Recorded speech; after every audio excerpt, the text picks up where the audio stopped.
WP Fluent Forms allows you to add input fields in 2 to 6 columns.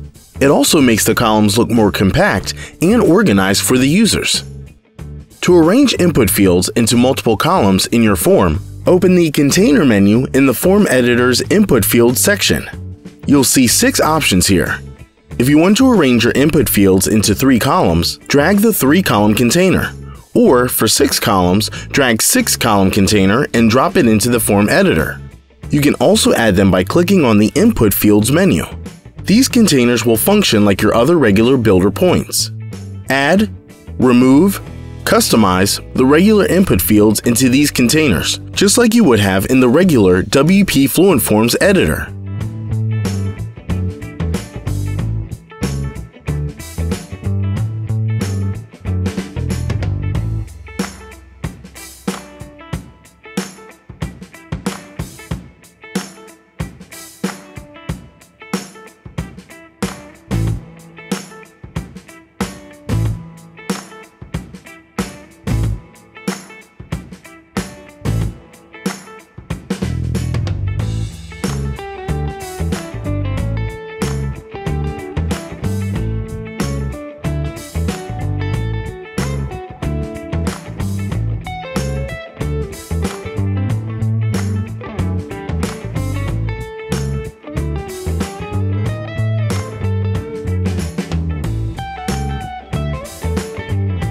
For more plugin updates and awesome tutorials, subscribe to our YouTube channel, and don't forget to hit that bell icon.